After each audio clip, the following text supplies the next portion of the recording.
ഞാനിപ്പോൾ തൃശ്ശൂരിൽ നിന്നും കോഴിക്കോടിന് പോകുന്ന KSRTCയുടെ ഫാസ്റ്റ് പാസഞ്ചർ ബസ്സിലാണ് കുന്നംകുളത്ത് എത്തിയിരിക്കുന്നത്. കുന്നംകുളം സ്റ്റാൻഡിലൂടെ കടന്നു പോകുന്ന ഒരു കാഴ്ചയാണിത്. അത് വളരെ അതിമനോഹരമായിട്ട് പണിത് വെച്ചിരിക്കുന്ന ഒരു സ്റ്റാൻഡാണ് കുന്നംകുളത്തെ മുനിസിപ്പൽ ബസ് സ്റ്റാൻഡ്. കഴിഞ്ഞ ദിവസം ഞാൻ അതിൻ്റെ വീഡിയോ ഒക്കെ ഇട്ടിട്ടുണ്ടായിരുന്നു. അപ്പോൾ ബസ് പുറത്തേക്ക് ഇറങ്ങിച്ചെല്ലുകയാണ്. നല്ലൊരു കയറ്റം കയറിയിട്ട് വേണം ഇടത്തോട്ട് തിരിഞ്ഞ് ആണ് കുന്നംകുളത്ത് നിന്ന് നമ്മൾ കോഴിക്കോട് ദിശയിലേക്ക് പോകുന്നത്. അപ്പോൾ ആ ഒരു ദിശയിലേക്ക് പോകുമ്പോഴുള്ള കാഴ്ചകളാണ്. ഇവിടെ ചന്തയും ഈ ബസ് വണ്ടികൾ ഓടുന്ന ആ റോഡും എല്ലാം ഒരുമിച്ച് വന്നുകൊണ്ട് ഇവിടെ പകൽ സമയത്ത് ഭയങ്കരമായിട്ടുള്ള തിരക്കായിരിക്കും. അതുകൊണ്ട് നിയന്ത്രിക്കണം എങ്ങനെയാണെന്ന് വെച്ചാൽ വരുന്ന ബസ്സുകളെല്ലാം അവിടെ ഒരു പ്രത്യേക പോയിന്റിൽ നിന്ന് വലത്തോട്ട് തിരിഞ്ഞ് ഇപ്പോൾ കണ്ട സ്റ്റാൻഡിലേക്കും അല്ലാതെ വരുന്ന വലിയ വാഹനങ്ങൾക്ക് അതാ ഇവിടെ ഇടത്ത് തിരിഞ്ഞ് കുന്നംകുളം പഴയ ബസ് സ്റ്റാൻഡിൻ്റെ മുമ്പിലെത്തി നേരെ തൃശ്ശൂർ ഭാഗത്തേക്ക് പോകുന്നു. അങ്ങനെയൊക്കെയാണ് ഇവിടുത്തെ കാര്യങ്ങൾ കൺട്രോൾ ചെയ്ത് പോകുന്നത് തൽക്കാലം. ഏതായാലും അവിടെ കഴിഞ്ഞപ്പോഴത്തേക്കും കുറച്ച് റോഡിൻ്റെ പണികളൊക്കെ നടക്കുന്നുണ്ട്. അപ്പോൾ ബസ്സിൻ്റെ ഡ്രൈവറും പറഞ്ഞിട്ടുണ്ടായിരുന്നു അവിടെ ബ്ലോക്കാന്ന് തോന്നുന്നു, അതിൻ്റെ അപ്പുറത്തേക്ക് പണികൾ നടക്കുന്നുണ്ടെന്നൊക്കെ ബസ്സിൻ്റെ ഡ്രൈവർ പറയുന്നുണ്ടായിരുന്നു. ഇപ്പോൾ കുറച്ചുകൂടി അങ്ങോട്ട് ഫ്രണ്ടിലേക്ക് ചെല്ലുമ്പോഴത്തേക്കും വണ്ടികളെല്ലാം ബ്ലോക്കായി കിടക്കുന്ന കാഴ്ചകൾ തന്നെയാണ് കാണുന്നത്. കാരണം പണികൾ നടക്കുമ്പോൾ നമുക്കറിയാം വളരെ ബുദ്ധിമുട്ടേറിയ ഒരു സംഭവമാണ്. അതുമാത്രമല്ല വളരെ വീതി കുറഞ്ഞ ഒരു റോഡും കൂടി ആയതിനാൽ ഇവിടെ കുറേ നേരം ഏകദേശം ഒരു 15 മിനിറ്റോളമായി ഇപ്പോൾ ഈ ബസ് ഇങ്ങനെ അവിടെ ബ്ലോക്കായി കിടക്കാൻ തുടങ്ങിയിട്ട്. മുമ്പിൽ ഒരു 5-6 ടിപ്പർ ലോറികളുണ്ട്. അതിൻ്റെ ഇടയ്ക്ക് KSRTCയുടെ ഒരു AC ബസ് പോയിട്ടുണ്ട്. പിന്നെ 1-2 പ്രൈവറ്റ് ബസ്സുകൾ കിടക്കുന്നുണ്ട്. അങ്ങനെ ഇരിക്കുമ്പോൾ അവിടെ ഇവൻ്റെ വരവ് എവിടെയോ പൂരം കഴിഞ്ഞ് വരുന്ന ആനകളുടെ വരവുണ്ട്. മിക്കവാറും ആ ഒരു ലോറി ഏതെങ്കിലും വലിയൊരു ലോറിയായിട്ട് അപ്പുറം ചെന്ന് ബ്ലോക്കായതായിരിക്കും. അപ്പോൾ ഇനിയും വരുന്നുണ്ട് എന്നുള്ളതാണ് കേട്ടത്. അടുത്ത ആൾ വരുന്നു. അപ്പോൾ അങ്ങനെ 3-4 വണ്ടികൾ വരുന്നുണ്ടെന്നൊക്കെ ആൾക്കാർ പറഞ്ഞു കേട്ടോ. അതിൻ്റെ ഇടയ്ക്ക് ടിപ്പറുകളും കുറവല്ല, എല്ലാം വലിയ വണ്ടികളാണ്. അതുകൊണ്ട് തന്നെയാണ് ഇവിടെ ഈ തരത്തിലുള്ള ഭയങ്കര ബ്ലോക്ക്. അതുകൊണ്ട് സർവീസ് ബസ്സുകളുടെ 3ാമത്തെ ആന വരുന്നു. അങ്ങനെ ഏതായാലും ബ്ലോക്കാണെങ്കിൽ ആ ബ്ലോക്കിൻ്റെ ഒരു വിഷമങ്ങളും നമുക്ക് അറിഞ്ഞില്ല.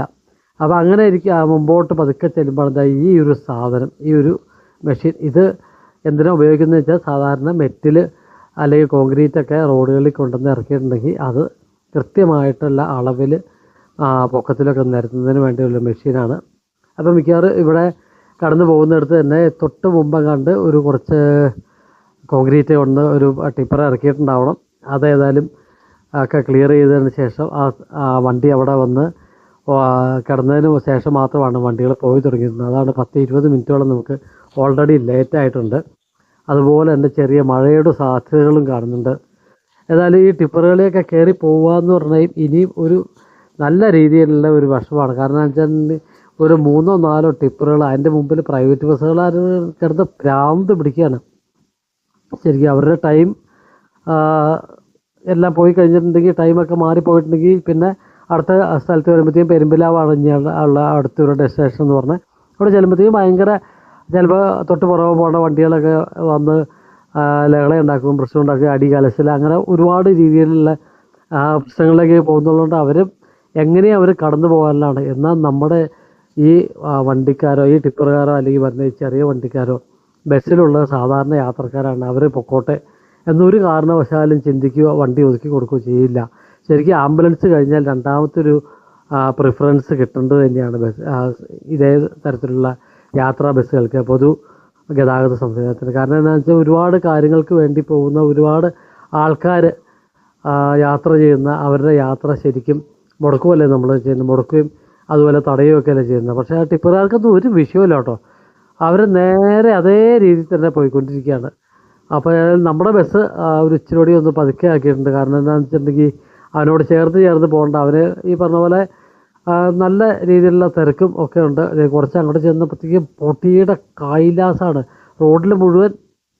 അതേ കണ്ടോ, ആ ചുവന്ന മണ്ണിങ്ങനെ ഇട്ടിട്ട് അതിക്കടെ പൊടിയുടെ കൈലാസമാണ്. റോഡ് വരെ കാണാൻ പാടില്ലാത്തുള്ള അമ്മാതിരിയുള്ള പൊടി.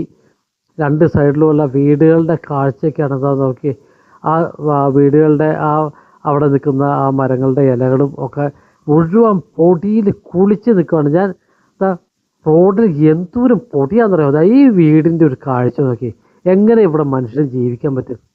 നമ്മുടെ റോഡ് പണി നടക്കുന്ന ആ സ്ഥലങ്ങളിലെ അവസ്ഥയാണ്. അതും മാസങ്ങളായി, ചിലത് വർഷങ്ങളും ആയിക്കൊണ്ടിരിക്കുന്നു ഈ റോഡൊക്കെ പണി തുടങ്ങിയിട്ട്. ഇതൊക്കെ എത്രയും പെട്ടെന്ന് നല്ല രീതിയിൽ തന്നെ പണി തീർത്ത് കൊടുക്കുമല്ലുണ്ട്. കാര്യം വണ്ടി ഓടുന്ന റോഡിലൂടെയാണ് പണി നടക്കുന്നത് എങ്കിൽ പോലും ഏതായാലും റോഡ് ബ്ലോക്ക് ചെറുതായിട്ടൊന്ന് കുറഞ്ഞിട്ടുണ്ട്. അത്യാവശ്യം സ്പീഡിൽ വണ്ടി ഓടി പിന്നെ വീണ്ടും ആ ബ്ലോക്കിലേക്ക് വരികയെന്ന് എനിക്ക് തോന്നുന്നു. നമ്മുടെ വണ്ടി ടിപ്പറിൻ്റെ അടുത്തേക്ക് ചെന്നുകൊണ്ടിരിക്കുന്നു. അതിൻ്റെ ഇടയ്ക്ക് കാറുകാർ പോണ പോക്കാണെങ്കിൽ അതങ്ങനെ റോഡിൻ്റെ രണ്ട് സൈഡും അതേപോലെ തന്നെ ഇത്തരത്തിലിത് രണ്ട് സൈഡിലും മണ്ണ് ഫില്ല് ചെയ്യുന്നതിനുള്ള മണ്ണ് കൊണ്ടുവന്ന് ഇറക്കിയിട്ടിരിക്കുന്നു. അതേപോലെ പ്രൈവറ്റ് ബസ്സുകാരാണെങ്കിൽ ഞാൻ പറഞ്ഞല്ലോ, അവരുടെ സമയം കീപ്പ് ചെയ്യാനുള്ള ആ ഒരു തത്രപ്പാടിൽ ഓടി നോക്കിക്കൊണ്ടിരിക്കുന്നു. മിക്കവാറും അവരെ പറഞ്ഞിട്ട് കാര്യമില്ല. കാരണം എന്ന് വെച്ചാൽ ഇരിക്കുന്ന യാത്രക്കാരൊക്കെ എപ്പോഴും വാച്ചിലേക്ക് നോക്കും, ആ ഡ്രൈവറുടെ മുഖത്തേക്ക് നോക്കും. പക്ഷേ ഡ്രൈവർക്ക് എന്ത് ചെയ്യാൻ പറ്റും എന്നുള്ളൊരു കാര്യവും കൂടെ ഇതിൽ അവർ ചെയ്യാവുന്നതാണ് ഈ ചെയ്യുന്നത്. പക്ഷേ അങ്ങനെയുള്ള കുറേ കാര്യങ്ങളൊക്കെ ശരിക്കും നമ്മുടെ ഇതുപോലത്തെ ഒരു ഭാഗങ്ങളിൽ നടക്കുന്നുണ്ട്. ശരിക്കും അത് ഭയങ്കര ഒരു വിഷമം ഉണ്ടാക്കുന്ന കുറേ കാര്യങ്ങളാട്ടോ. കാരണം എന്താണെന്ന് വെച്ചാൽ പൊതുഗതാഗതം നമ്മൾ ഏറ്റവും പ്രോത്സാഹിപ്പിക്കേണ്ടതാണ്. കാരണം നമുക്ക് ഈ കാറുകൾ ഒരാൾ മാത്രമുള്ള എന്തോരം കാറുകളാണെന്ന് പറയുന്നത്. അതിൻ്റെ ഇടയ്ക്ക് ഒരാൾ മാത്രമുള്ള വലിയ ഇന്നോവ പോലുള്ള കാറുകൾ, അങ്ങനെ ഒരുപാട് വാഹനങ്ങൾ ഇങ്ങനെ പോകുമ്പോൾ ഉണ്ടാകുന്ന ബുദ്ധിമുട്ട്. അതേസമയം ഒരു ബസ്സാണെങ്കിൽ ബസ്സിന് ആ ഒരു വ്യവസായം കുറച്ചുകൂടി പുഷ്ടപ്പെടുകയും ചെയ്യും. അത് കുറേ ആൾക്കാർക്ക് ജോലിയാവും. അങ്ങനെയുള്ള കുറേ കാര്യങ്ങളുണ്ട്. ഈ കാറൊക്കെ നമുക്ക് ഇത്രയും ഇതുപോലുള്ള തിരക്ക് സമയങ്ങളിലൊക്കെ കാറ് കുറച്ച് പുറത്തേക്ക് ഇറക്കുകയാണെങ്കിൽ അങ്ങനെയുള്ള കാര്യങ്ങളുണ്ട്. ഏതായാലും വീണ്ടും ബ്ലോക്കായിരിക്കുന്നു. തൊട്ട് മുമ്പിൽ എവിടെയോ വണ്ടി ഇടത്തോട്ട് തിരിച്ചു വിടുകയെന്ന് എനിക്ക് തോന്നുന്നു. അതിൻ്റെ ഇടയ്ക്ക് ഭയങ്കര ബ്ലോക്ക് എന്നൊരു രീതിയിൽ തന്നെ നിൽക്കുകയാണ്. ഏതായാലും ചെറുതായിട്ട് പോയി തുടങ്ങിയപ്പോൾ ഇത് പാലക്കാടിന് പോകുന്ന ഒരു ബസ്സാണ്. ആ ബസ് ഗുരുവായൂർ പാലക്കാട് റൂട്ടിലുള്ള LS ബസ്സാണ്. അവരും സമയം കീപ്പ് ചെയ്യാൻ വേണ്ടി അവർ നേരെ പോകാൻ ശ്രമിച്ചതാണ്. പക്ഷേ അവനവിടെ എല്ലാവരും കൂടി തടഞ്ഞിട്ടു. ഏതായാലും നമ്മുടെ വണ്ടി ഇവിടുന്ന് ലെഫ്റ്റിലോട്ട് ഒരു ഡൈവേർഷൻ കൊടുത്തിട്ടുണ്ട്. ആ വഴിക്ക് മുമ്പോട്ട് ചെല്ലുമ്പോൾ ഇത് 4ാമത്തെ ആന കേട്ടോ ഇപ്പോൾ കാണുന്നത്. ഇതേതാ പുതുപ്പള്ളി സാധു എന്ന് പറഞ്ഞ ഒരു ആന ആണ്. ആ വണ്ടിയിൽ എഴുതി വെച്ചാൽ എങ്ങനെയാണ് പുതുപ്പള്ളി സാധു ആണ് ആ കടന്നു പോയത്. ഇനി വേറെ ഇനിയും ഉണ്ടാവും വണ്ടി. ഒരു 10-15 ആന വരെ ചിലപ്പോൾ ഒരു പക്ഷേ. കാരണം ഈ പ്രദേശങ്ങളിലൊക്കെ പൂരത്തിന് സാധാരണ ഇത്തരത്തിലുള്ള 10-15 ഒക്കെ ആനകളാണ് ഉണ്ടാവാൻ സാധ്യതകൾ. അപ്പോൾ അതുകൊണ്ട് തന്നെ അങ്ങനെയുള്ള കുറേ കാര്യങ്ങളും ഉണ്ടെന്നുള്ളതാണ്. ഈ ആനകളൊക്കെ വരിക എന്ന് പറഞ്ഞിട്ടുണ്ടെങ്കിലും അവിടെ പൂരപ്പറമ്പിൽ നല്ല ആനയില്ലാണ്ടുള്ള കാര്യങ്ങൾ വളരെ ബുദ്ധിമുട്ടായിട്ടുള്ളതാണല്ലോ. എന്തായാലും ഇപ്പോൾ കുറച്ചുകൂടി നല്ല റോഡാണ് ഒരുവിധം. ഈ റോഡൊക്കെ ഏതായാലും മറ്റേ റോഡ് പണിയുന്നതിൻ്റെ ഭാഗമായിട്ടായിരിക്കണം ഈ ഒരു റോഡ്. ഇതൊരു ബൈ റൂട്ടാണ്. പക്ഷേ എന്നിരുന്നാൽ പോലും നല്ല രീതിയിൽ ടാർ ചെയ്തിട്ടുണ്ട്. ഇവിടെ എവിടെയോ ഒരു റൈറ്റ് തിരിഞ്ഞിട്ട് ഉടനെ 5ാമത്തെ ആനയാണ് കടന്നു വരുന്നത്. അതും പുതുപ്പള്ളി ആനയുടെ പേര് പിന്നെ അധികം കൃത്യമായിട്ട് എനിക്ക് നോക്കാൻ പറ്റിയില്ല. പുതുപ്പള്ളിയിലെ തന്നെ ഒരു ആനയാണ്. അപ്പോൾ അങ്ങനെ ഇപ്പോൾ 4-5 ആന കണ്ടിട്ടോ. ഇനി മിക്കവാറും ഒരു 10 ആനയും കൂടെ ഞാൻ പ്രതീക്ഷിക്കുന്നുണ്ട്. പക്ഷേ ഇത് ഏതമ്പലത്തിലെയാണോ എവിടെയാണെന്നുള്ള കഴിഞ്ഞ ദിവസങ്ങളിൽ തൃശ്ശൂർ പൂരമായിരുന്നു. ഞാൻ ഇപ്പോൾ നേരത്തെ പറഞ്ഞില്ല, ഇവിടെ ഒരു റൈറ്റ് ടേൺ ഉണ്ട്. ഈ റൈറ്റ് ടേൺ എടുത്ത് നമ്മൾ കറങ്ങി തിരിഞ്ഞതാ പെരുമ്പലാവിലേക്ക് എത്തിക്കൊണ്ടിരിക്കുകയാണ്. അതാ ബസ്സുകാരൊക്കെ ഇതിൽ എങ്ങനെ പോയോ എന്നുള്ളതൊന്നും അറിയില്ല. ഏതായാലും പെരുമ്പലാവിൻ്റെ കാഴ്ചയിലേക്ക് നമ്മൾ എത്തിക്കൊണ്ടിരിക്കുകയാണ്. ഫ്രണ്ട് 2 ടിപ്പർ പോകുന്നുണ്ട്. അപ്പോൾ മിക്കമാർ റൈറ്റിലേക്ക് തിരിഞ്ഞ് പോകണ കണ്ടിട്ട് എനിക്ക് തോന്നുന്നു ചിലപ്പോൾ ഒരു പക്ഷേ ഇവിടുന്ന് വലത്തോട്ട് തിരിഞ്ഞ് പോകാനാണെന്ന് എനിക്ക് തോന്നുന്നു. ഒരെണ്ണം വലത്തോട്ട് തിരിഞ്ഞ് പോയി, ഒരെണ്ണം നേരെ തന്നെ നമ്മുടെ മുമ്പിൽ. അപ്പോൾ പെരുമ്പലാവിലെ ബസ് സ്റ്റോപ്പിലേക്ക് ചെല്ലുമ്പോഴത്തേക്ക് അവിടെ ഒരു KSRTCയുടെ ഫാസ്റ്റ് പാസഞ്ചർ ബസ് കിടക്കുന്നുണ്ട്. അങ്ങനെ ചങ്ങരംകുളത്തേക്ക് തിരിക്കൊണ്ടിരിക്കുന്നു. ഇപ്പോൾ ഞങ്ങളുടെ യാത്ര ചങ്ങരംകുളത്തേക്ക്. പക്ഷേ അത്യാവശ്യം നല്ല രീതിയിൽ തന്നെ മഴ പെയ്യുന്നുണ്ട്. എന്നാലും കാഴ്ചകളൊക്കെ ഇച്ചിരി ബുദ്ധിമുട്ടാണ്. അതുപോലെ ഏറ്റവും ഫ്രണ്ടിലെ സീറ്റിലിരിക്കുന്നുണ്ട്. ചെറുതായിട്ട് മഴ എൻ്റെ മേത്തേക്ക് ഊത്തടിക്കുന്നുണ്ട്. എന്നാൽ ഈ കാഴ്ചയിൽ ഇങ്ങനെ മുമ്പിൽ നിന്ന് ചിത്രീകരിക്കുക എന്ന് പറഞ്ഞാൽ ഒരു വളരെ രസകരമായിട്ടുള്ള കാര്യം കേട്ടോ. അതുകൊണ്ട് തന്നെ ഞാനതൊന്നും കാര്യമാക്കാണ്ട് എൻ്റെ ജോലിക്ക് ഇങ്ങനെ നിർബാധം തുടർന്നുകൊണ്ടിരിക്കുകയാണ്. അപ്പോൾ നമ്മുടെ ഒരു പോക്ക് ഞാനിപ്പോൾ ഈ പോകുന്നത് തിരൂർക്കാണ്. അപ്പോൾ അതിന് വിട്ട് കുറ്റിപ്പുറത്ത് ചെന്നിട്ട് നാവാമൂന്നിനെ ഒന്ന് തൊഴണം. അത് കഴിഞ്ഞ് നേരെ തിരൂർക്ക് എന്നുള്ളതാണ് എൻ്റെ ഞാനിതുവരെ തീരുമാനിച്ച് വെച്ചിരിക്കുന്നത്. ഇതാ ചങ്ങരംകുളം തേടൂരാണ് ഇപ്പോൾ വണ്ടി പോയിക്കൊണ്ടിരിക്കുന്നത്. അപ്പോൾ നമ്മുടെ ഈ വീഡിയോയിൽ കാഴ്ചകൾ ചങ്ങരംകുളം ടൗണിൻ്റെ കാഴ്ചയിലേക്ക് എത്തിക്കുന്നു. ഇപ്പോൾ താമസിക്കാതെ ഇനി നമ്മൾ എടപ്പാളിലേക്ക് ചെന്നുകൊണ്ടിരിക്കും.